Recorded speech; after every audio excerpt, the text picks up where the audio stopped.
സത്യപ്രതിജ്ഞയ്ക്ക് മണിക്കൂറുകൾ മാത്രമാണ് ബാക്കി നിൽക്കുന്നത്. നാളെയാണ് രാവിലെ 10 മണിക്ക് സത്യപ്രതിജ്ഞ. മന്ത്രിമാരെ തീരുമാനിക്കുന്നതിൽ കോൺഗ്രസ് ചർച്ചകൾ അവസാന ഘട്ടത്തിലാണ് ഇപ്പോൾ ഉള്ളത്. രാത്രി വൈകിയും ചർച്ചകൾ നീണ്ടു. 21 മന്ത്രിമാരിൽ മുഖ്യമന്ത്രി അടക്കം 12 മന്ത്രിമാരാണ് കോൺഗ്രസിനുള്ളത്. മന്ത്രിമാർ ആരെന്നതിൽ ഏകദേശ ധാരണയായിട്ടുണ്ട്. ആഭ്യന്തര വകുപ്പ് രമേശ് ചെന്നിത്തലയ്ക്കും ധനവകുപ്പ് മുഖ്യമന്ത്രിക്കുമെന്നതാണ് നിലവിലെ ധാരണ. മുന്നണികൾക്ക് നൽകുന്ന വകുപ്പുകളുടെ കാര്യത്തിൽ ഇന്നത്തോടെയാകും അന്തിമ ചിത്രം തെളിയുക. അതിനുശേഷമായിരിക്കും മന്ത്രിമാരുടെ വകുപ്പുകൾ തീരുമാനിക്കുക. റോഷിബാലും TV പ്രസാദും ചേരുന്നു കൂടുതൽ വിശദാംശങ്ങളുമായി. ആദ്യം റോഷിബാലിലേക്കാണ്. റോഷിബാൽ, വെരി ഗുഡ് മോർണിംഗ്. ഇനി നമ്മൾ എല്ലാവരും ഉറ്റുനോക്കുന്നത് ഈ മന്ത്രിമാർ ആരൊക്കെ എന്നുള്ളതാണ്. പ്രത്യേകിച്ച് കോൺഗ്രസിന്റെ 12 മന്ത്രിമാർ, അതുപോലെ ലീഗിന്റെ 5 മന്ത്രിമാർ. രമേശ് ചെന്നിത്തലയുടെ വകുപ്പൊക്കെ ഇന്നലെ ഒരു അനുനയത്തിന് ശേഷം തന്നെ തീരുമാനമായി, ആഭ്യന്തരത്തിൽ തന്നെ ഉറപ്പിച്ചു. അപ്പോൾ ഈ ചർച്ചകൾ ഇപ്പോൾ എങ്ങനെയാണ് നടക്കുന്നത്? ഇന്നെന്തായാലും പൂർണ്ണ ചിത്രം നമുക്ക് മനസ്സിലാവുമല്ലോ അല്ലേ?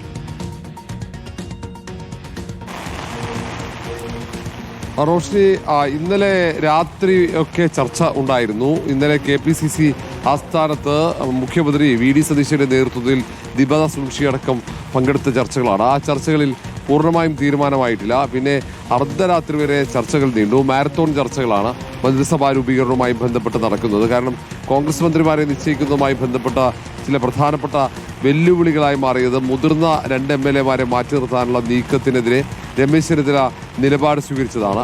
അൻവർ സാദത്ത് ഒപ്പം IC ബാലകൃഷ്ണൻ, ഈ 2 പേരുടെ കാര്യത്തിൽ തീരുമാനമുണ്ടായിക്കഴിഞ്ഞാൽ സ്വാഭാവികമായും രമേശ് ചെന്നിത്തല മന്ത്രിസഭയുടെ ഭാഗമാകും.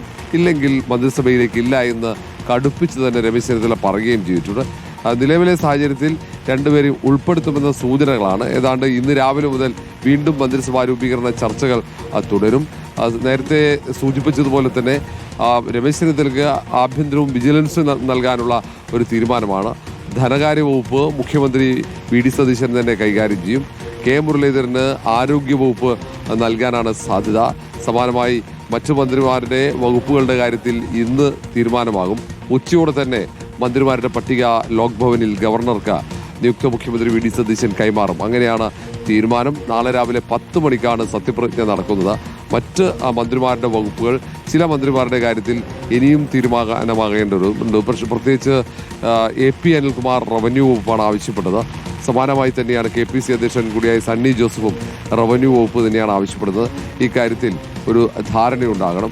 അങ്ങനെ മറ്റ് വകുപ്പുകളുടെ കാര്യത്തിൽ കൂടി ഇന്ന് തീരുമാനമായി കഴിഞ്ഞാൽ തൊട്ടു പിന്നാലെ തന്നെ മറ്റ് നടപടികളിലേക്ക് പോകും. അതുകൊണ്ട് ഇന്ന് രാവിലെ മുതൽ തന്നെ വീണ്ടും മന്ത്രിസഭാ രൂപീകരണവുമായി ബന്ധപ്പെട്ട ചർച്ചകളിലേക്ക് കോൺഗ്രസ് നേതൃത്വം കടക്കും.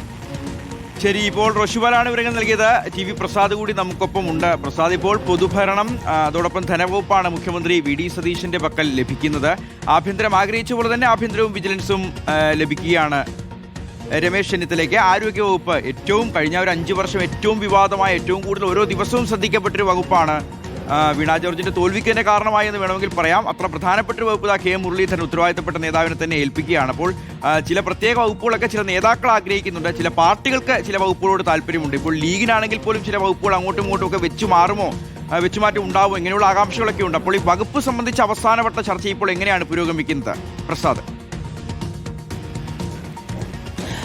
Roshni, Shihas, good morning. പറഞ്ഞതുപോലെ വകുപ്പുകളുടെ കാര്യത്തിൽ ഇതുവരെയും ഒരു അന്തിമ തീരുമാനത്തിലേക്ക് എത്താൻ UDF-ന് കഴിഞ്ഞിട്ടില്ല എന്നുള്ളതാണ്. കാരണം ഇന്നലെ രാത്രി വരെ നീണ്ട മന്ത്രിസഭാ വിഭജന ചർച്ചയുണ്ടായിരുന്നു. അത് ഏതൊക്കെ സീറ്റുകൾ ആർക്കൊക്കെ എന്നത് സംബന്ധിച്ചുള്ള ചർച്ചകളുണ്ടായിരുന്നു. അതിനുശേഷമാണ് അത് ഫൈനലാക്കുന്നതിലേക്ക് കടക്കുക. അവരെ സംബന്ധിച്ചിടത്തോളം ഇന്ന് ധാരണയാക്കേണ്ടി വരും. കാരണം ഇന്ന് ഗവർണർക്ക് അതിൻ്റെ പട്ടിക കൊടുക്കണം, മന്ത്രിമാർ ആരൊക്കെ എന്നുള്ള പട്ടിക കൊടുക്കണം. സ്വാഭാവികമായും അതിനു മുമ്പ് തന്നെ വകുപ്പുകൾ വിഭജിച്ച് നൽകാൻ തന്നെയാണ് സാധ്യത. ആ തീരുമാനത്തിലേക്ക് തന്നെയാണ് എത്തുന്നത്. സംസ്ഥാനത്ത് ഗുരുതരമായ പ്രതിസന്ധി അഭിമുഖീകരിക്കുന്നത് ധനവകുപ്പുമായി ബന്ധപ്പെട്ടാണ്. ആയിരക്കണക്കിന് കോടി രൂപയുടെ ബാധ്യതയാണ് സംസ്ഥാനത്തിന് നിലവിലുള്ളത്. മാത്രവുമല്ല, വിവിധ വകുപ്പുകളിൽ ധാരാളം പണം കൊടുക്കാനുള്ള ഒരു സാഹചര്യം നിലനിൽക്കുന്നുണ്ട്. അതോടൊപ്പം തന്നെ ധനവകുപ്പുമായി ബന്ധപ്പെട്ട നിരവധി വിഷയങ്ങളിൽ നേരത്തെ ഇടപെടുന്ന ആളാണ് VD സതീശൻ എന്നെല്ലാവർക്കും അറിയാം. നിയമസഭയിലടക്കം GST പോലെയുള്ള വിഷയങ്ങളിൽ ധാരാളം ഇടപെട്ടിട്ടുണ്ട്. സ്വർണ്ണ മേഖലയിൽ നിന്ന് പണം പിരിക്കാത്തതും ബാർ ഉടമകളെ സഹായിക്കുന്നതും ഉൾപ്പെടെയുള്ള കാര്യങ്ങളിൽ. അതുകൊണ്ട് GST നന്നായി പിരിച്ചു കഴിഞ്ഞാൽ സംസ്ഥാനത്തെ കരകയറ്റാൻ കഴിയും എന്ന ആത്മവിശ്വാസമാണ് VD സതീശൻ നേരത്തെ തന്നെ പങ്കുവയ്ക്കുന്നത്. കൊണ്ട് ധനവകുപ്പ് VD സതീശൻ കൈകാര്യം ചെയ്യും എന്നുള്ളതാണ് നിലവിലെ തീരുമാനമായി മനസ്സിലാക്കുന്നത്. ഒപ്പം മുഖ്യമന്ത്രി എന്ന നിലയിൽ പൊതുഭരണ വകുപ്പ് കൂടി മുഖ്യമന്ത്രി കൈകാര്യം ചെയ്യും. നമ്മൾ കഴിഞ്ഞ ദിവസം റിപ്പോർട്ട് ചെയ്തതുപോലെ ആഭ്യന്തരവും വിജിലൻസും രമേശ് ചെന്നിത്തലയ്ക്ക് കൊടുക്കേണ്ടി വരും. രമേശ് ചെന്നിത്തലയായിരിക്കും ആഭ്യന്തരമന്ത്രി സംസ്ഥാനത്തിൻ്റെ. അതുപോലെ മുസ്ലിം ലീഗിലെ വ്യവസായം IT മന്ത്രി നേരത്തെ നമുക്കറിയാവുന്നതുപോലെ കുഞ്ഞാലിക്കുട്ടി വഹിച്ചിരുന്ന വകുപ്പാണ്. അത് കുഞ്ഞാലിക്കുട്ടി തന്നെ വഹിക്കും എന്നുള്ളതാണ്. അതുപോലെ തന്നെ ലീഗ് നേരത്തെ വഹിച്ചിരുന്ന വകുപ്പ് മറ്റ് പ്രധാനപ്പെട്ട 2 വകുപ്പുകളൊന്ന് പൊതുമരാമത്തും 2 പൊതുവിദ്യാഭ്യാസവുമാണ്. ഇത് രണ്ടും വിട്ടുകൊടുക്കാനുള്ള സാധ്യതയില്ല എന്നാണ് മനസ്സിലാക്കുന്നത്. അതോടൊപ്പം തന്നെ വിദ്യാഭ്യാസ രംഗത്ത് അത് ഉന്നത വിദ്യാഭ്യാസ രംഗം എന്ന 2ാമത്തെ ഒരു വകുപ്പ് കൂടിയാക്കി മറ്റൊരു മന്ത്രിക്ക് കൊടുക്കാനുള്ള കാര്യവും എന്തായാലും ഇപ്പോഴും പരിഗണനയിലുണ്ട്. നേരത്തെ MV രാഘവൻ കൈകാര്യം ചെയ്ത വകുപ്പ് എന്ന നിലയിൽ CP ജോൺ കൊടുക്കാൻ ഉദ്ദേശിക്കുന്നത് തുറമുഖ വകുപ്പാണ്. അതുപോലെ തന്നെ ഇത്തരം കുറേ വകുപ്പുകൾ നേരത്തെ പറഞ്ഞതുപോലെ K മുരളീധരന് ആരോഗ്യം ഏറെക്കുറെ ഉറപ്പായിട്ടുണ്ട്. നമുക്കറിയാവുന്നതുപോലെ ഈ സർക്കാരിൻ്റെ വലിയ തോൽവിയിലേക്ക് തന്നെ നയിക്കാൻ പ്രധാന കാരണത്തിൽ ഒന്നായത് സംസ്ഥാനത്തെ ആരോഗ്യ വകുപ്പിലുണ്ടായ ഗുരുതരമായ വീഴ്ചയാണ്. അതുകൊണ്ട് ഏറ്റവും മികച്ച ഒരു മന്ത്രിയെ തന്നെ കളത്തിലിറക്കാനാണ് UDF ഇതിലൂടെ ലക്ഷ്യമിടുന്നത്. അങ്ങനെ തുടങ്ങി നേരത്തെ പറഞ്ഞതുപോലെ റവന്യൂ പോലെയുള്ള പ്രധാനപ്പെട്ട വകുപ്പുകൾ അത് കോൺഗ്രസ് കയ്യിൽ വയ്ക്കും എന്നുള്ളതാണ് മനസ്സിലാക്കുന്നത്. മുസ്ലിം ലീഗിന് 5 മന്ത്രിസ്ഥാനം ഉള്ളതുകൊണ്ട് അതിലെ പ്രധാനപ്പെട്ട ഏതെങ്കിലും വകുപ്പ് അതിൽ നിന്നെടുത്ത് ഒരൊറ്റ മന്ത്രി മാത്രം കൊടുക്കാനിടയുള്ള കേരള കോൺഗ്രസ് ജോസഫ് വിഭാഗത്തിനെങ്ങാനും കൊടുക്കുമോ എന്നുള്ളതും പ്രധാനപ്പെട്ട കാര്യം തന്നെയാണ്. എന്തായാലും ഇതെല്ലാം വലിയ ചർച്ചയുടെ ഭാഗമായി മുന്നോട്ട് പോകുന്നു. ഇപ്പോഴും ആരൊക്കെയാണ് ഏതൊക്കെ വകുപ്പുകളിലാണ് വിഭജനം നടന്നിരിക്കുന്നത് അതാണ് പ്രസാദ്. പ്രത്യേകിച്ച് കോൺഗ്രസിന്റെ ഈ അവസാന 4 മന്ത്രിമാർ ആരൊക്കെയാണെന്നുള്ളതും അറിയേണ്ടതുണ്ട്. പ്രത്യേകിച്ച് രമേശ് ചെന്നിത്തലയുടെ ഒരു സമ്മർദ്ദം, അതിലൂടെ IC ബാലകൃഷ്ണന് ഒരു ചാൻസ് കിട്ടുമോ എന്നുള്ളത് നമ്മൾ ഉറ്റുനോക്കുന്നുണ്ട്. കാരണം ഒരു അനുനയം അത് കൂടുതൽ സമ്മർദ്ദം രമേശ് ചെന്നിത്തല ചെലുത്തുകയാണെങ്കിൽ അങ്ങനെ നൽകേണ്ടി വരും. ഇനി മറ്റൊന്ന് മുതിർന്ന നേതാവ് തിരുവഞ്ചൂർ രാധാകൃഷ്ണനാണ്. അദ്ദേഹത്തെ എങ്ങനെയായിരിക്കും പ്ലേസ് ചെയ്യുക എന്നുള്ളതും നമ്മൾ ഇങ്ങനെ ആകാംക്ഷയോടുകൂടി നോക്കിയിരിക്കുകയാണ്.